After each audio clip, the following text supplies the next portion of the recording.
नमस्कार, नंदाज किचनमध्ये तुमचं स्वागत आहे। उन्हाळा सुरू झालेला आहे। उन्हामुळे आता काय होतं, कधी कधी जेवणाच्या ऐवजी चटपटीत आणि हलकं फुलकं खावंसं वाटतं। तर त्यासाठी आज आपण बेसन पिठापासून एकदम मऊ लुसलुशीत जाळीदार सुपर स्पॉन्जी अगदी मार्केटसारखा ढोकळा आपण घरच्या घरी बनवणार आहोत। तीही ढोकळ्यासोबत खाल्ली जाणारी चटणीही बनवणार आहोत।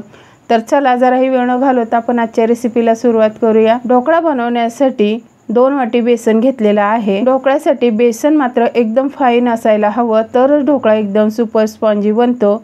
घरची डाळ दळून आणून त्याच बेसनचं जर असेल ढोकळा तर त्याचा ढोकळा अजिबात स्पॉन्जी होत नाही।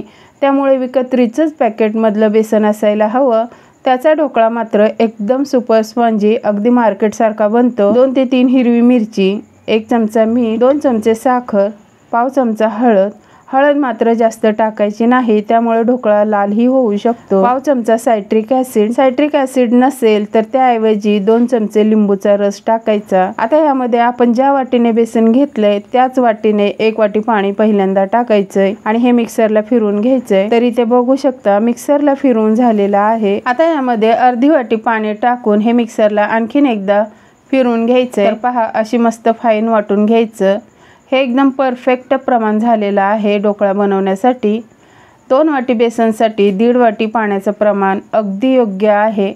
आता हे थोडंसं साईडला ठेवून देऊया आणि ढोकळा शिजवण्यासाठीची तयारी करूया। तर इथे मी गॅसवर मोठं पातेलं घेतलंय। असं जाडबुडाचं मोठं पातेलं घ्यायचं, त्यामध्ये असं एक खाली स्टँड टाकायचं आणि वरून 1 तांब्या पाणी टाकून हे पाणी उकळण्यास ठेवायचंय। ढोकळा आतून तुम्हाला कच्चा राहावासा वाटत नसेल आणि चपटा झाला नाही पाहिजे असेल तर ही प्रोसेस करणं अत्यंत महत्त्वाचं आहे, तरच तुमचा ढोकळा एकदम परफेक्ट शिजला जातो। ढोकळा बनवण्यासाठी इथे मी केक टिनचं भांडं घेतलंय, त्याला असं खाली चिटकू नये म्हणून भांड्याला खाली तेल लावून घ्यायचंय। ढोकळा शिजायला ठेवायच्या अगोदर या 2 प्रोसेस करणं खूप महत्त्वाचं आहे। एक तर पाणी उकळवून घेणे आणि ज्या भांड्यामध्ये आपण ढोकळा बनवणार आहोत त्या भांड्याला तेल लावून ठेवणे। आता ढोकळ्याची आपण पुढची प्रोसेस बघूया। ढोकळा शिजल्यानंतर घशात अडकल्यासारखा वाटतं आणि एकदम स्पॉन्जी व्हावा, खाताना मऊ सूत लागावं, त्यासाठी इथे आपण तेलाच्या कॅटलीतील पळीने 2 चमचे तेल घेतलेलं आहे आणि हे आणखीन एक वेळेस मिक्सरला फिरून घ्यायचंय। तर पहा मस्त हे बॅटर मध्ये मिक्स झालेलं आहे तेल। आता यामध्ये आपण इनो टाकून घेऊया। इनो ॲक्टिवेट होण्यासाठी 1 चमचा पाणी टाकून हे मिक्सरला आणखीन एक वेळेस फिरून घ्यायचंय। तर पहा मस्त हे ढोकळ्याचं बॅटर तयार झालेलं आहे। आता हे लगेच केक टिनच्या भांड्यात टाकून घ्यायचंय आणि या भांड्याला टॅप टॅप करून घ्यायचंय। इकडे तोपर्यंत आपलं पाणीही उकळलेलं आहे। तर लगेच भांडं पक्कडच्या साहाय्याने आतमध्ये ठेवून वरती झाकण ठेवून 20 मिनिटासाठी हा ढोकळा शिजून घ्यायचा आहे। सुरुवातीला 5 मिनिटं मात्र मोठा गॅस ठेवायचा आणि 5 मिनिटांनी लो मिडियम गॅस करून 15 मिनिटं हा ढोकळा शिजून घ्यायचा आहे। ढोकळा शिजतोय तोपर्यंत आपण ढोकळ्यावर जे टाकण्यासाठी पाणी असतं त्या पाण्यामुळे ढोकळ्याची चव आणखीन दुपटीने वाढते। ते पाणी बनवायला घेऊया। त्यासाठी इथे मी पातेल्यामध्ये 1 चमचा तेल घेतलंय। तेल चांगलं गरम झालं की त्यामध्ये 1 चमचा मोहरी टाकायची।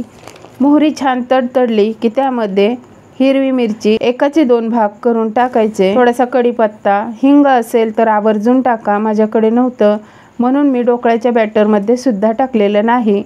आता हे छान भाजून घ्यायचंय आणि वरून ज्या वाटीने आपण 2 वाटी बेसन घेतलं त्याच वाटीने 2 वाटी पाणी घ्यायचंय। पाणी आवडीनुसार कमी जास्तही बनवू शकतो। वरून 4 चमचे साखर, पाव चमचा सायट्रिक ॲसिड नसेल तर याऐवजी 2 चमचे लिंबूचा रस टाकायचा आणि याला छान एक उकळी येऊ द्यायची आणि लगेच गॅस बंद करून थंड होण्यास ठेवायचंय। इकडे आपला ढोकळाही तयार झालेला आहे। शिजला की नाही तेही दाखवते।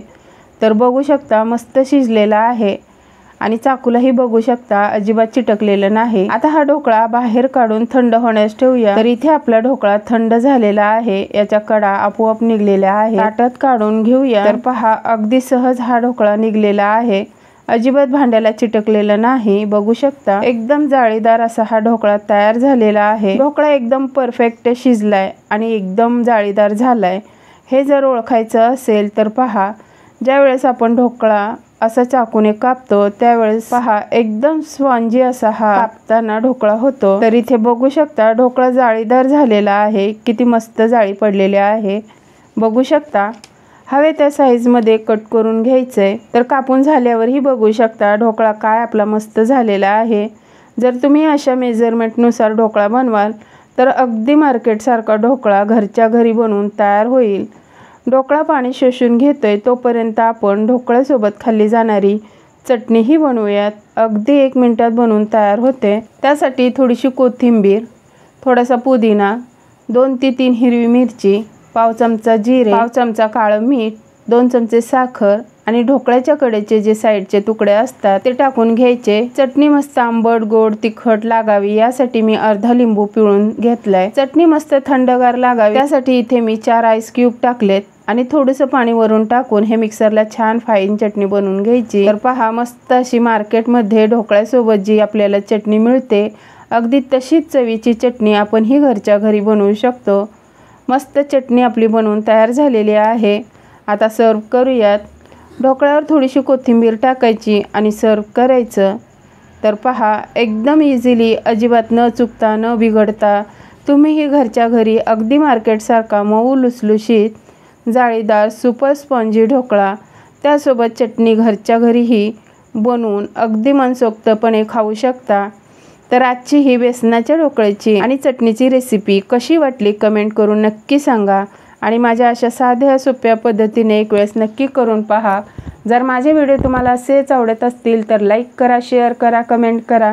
चॅनलला अजून सबस्क्राईब केलं नसेल तर करून घ्या। भेटूया अशाच नवनवीन व्हिडिओमध्ये। तोपर्यंत धन्यवाद।